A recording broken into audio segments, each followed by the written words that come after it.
MRI या फिर magnetic resonance imaging, ये बिल्कुल सीटी स्कैन के जैसा होता है, सिमिलर टू सीटी स्कैन। बस ये स्पेसिफिकली कुछ सिचुएशंस होती हैं जिसमें काफी बेटर इमेज क्वालिटी दे सकता है, और वो होती हैं टिश्यू इमेजिंग, टिश्यू की एबनॉर्मालिटीज को पकड़ना, या फिर ट्यूमर पकड़ना, या फिर वैस्कुलर एबनॉर्मालिटी यानी कि ब्लड वेसल्स के अंदर की एबनॉर्मालिटी।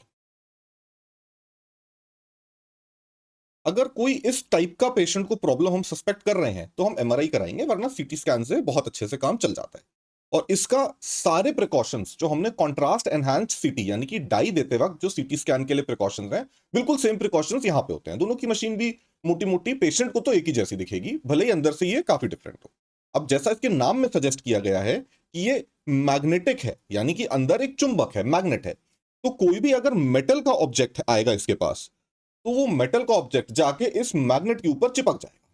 अगर हार्ट के लिए पेसमेकर लगाया हुआ है और पेशेंट को आपने भेज दिया एमआरआई कराने के लिए, तो वो निकल के मशीन में चिपक जाएगा पेशेंट के अंदर से। अगर मान लो पेशेंट को कोई फ्रैक्चर है और उसके बाद रॉड डली है, तो वो रॉड भी निकल के चिपक जाएगी।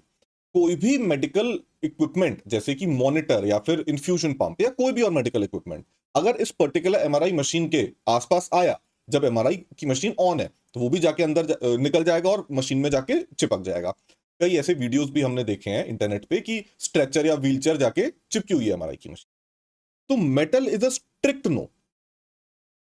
अगर किसी पेशेंट को हमें पता है कि इसके अंदर कोई मेटल इंप्लांट है, चाहे वो मेडिकल रीजन से हो या फिर किसी और रीजन से हो, अगर अंदर मेटल है पेशेंट के अंदर या पेशेंट के ऊपर जो हट नहीं सकता है, तो ये पर्टिकुलर जांच यानी कि एमआरआई की जांच नहीं करी जा सकती। और अगर मेटल यानी कि ईयरिंग्स हो गए, नोज रिंग हो गई, या फिर कोई भी और मेटल का पार्ट है, मेटल का ऑब्जेक्ट है जो पेशेंट हटा सकता है, तो it has to be removed. It is removed. Procedure room में जाने के पहले यानी कि एमआरआई के रूम में जाने के पहले मेटल का ऑब्जेक्ट हटा दिया जाता है। इसके जो प्रिकॉशंस हैं, अगर कॉन्ट्रास्ट दिया है तो इसमें प्रिकॉशंस लेने की जरूरत है, अदरवाइज मेटल के अलावा इसमें कोई प्रिकॉशन नहीं लेना। और अगर कॉन्ट्रास्ट देना है, तो कॉन्ट्रास्ट के साथ जो प्रिकॉशंस हमने सीटी स्कैन के दौरान पढ़े हैं, एग्जैक्ट सेम प्रिकॉशंस इसके लिए भी सेम एप्लीकेबल है, प्री इन्वेस्टिगेशन भी, पोस्ट इन्वेस्टिगेशन।